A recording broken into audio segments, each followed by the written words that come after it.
একজন ছেলে আসলে কি চায়? সে কি শুধু রূপ দেখে? না, রূপের পেছনে সে খোঁজে একটা হৃদয়, যেটা তাকে নিঃশর্ত বুঝবে। সে পছন্দ করে সেই মেয়েকে যে তার দুঃসময় পাশে বসে চুপচাপ হাত ধরে বলে দেয়, আমি আছি। সে এমন মেয়েকে ভালোবাসে যার হাসির মধ্যে বিশুদ্ধতা আছে, যে মেকআপে নয়, চোখের সত্যতাই সুন্দর। একজন ছেলে এমন মেয়েকে চায় যার কাছে সে নিজের দুর্বল দিকগুলো প্রকাশ করতে পারে, যে তার ব্যর্থতাকে অপমান নয়, সহানুভূতির চোখে দেখে। সে এমন একটা মেয়ে খোঁজে যে তার পরিবারকে সম্মান করে, তার স্বপ্নকে বোঝে, আর তার ভবিষ্যৎ নিয়ে ভাবতে জানে। হ্যাঁ, কখনো সে সুন্দরী মেয়ের দিকে তাকায়, কিন্তু সে থেকে যায় না।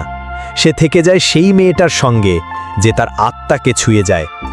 সেই মেয়েটাই তার কাছে অমূল্য হয়ে ওঠে, যে তর্কে না হারায়, বরং সম্পর্ককে জিতিয়ে দেয়, যে অপূর্ণতার মাঝেও পূর্ণতা খুঁজে নেয়। একজন ছেলে চায় এমন একজনকে যার কাঁধে সে মাথা রাখতে পারে, কেবল প্রেমে নয়, প্রশান্তিতে ঘুমাতে পারে।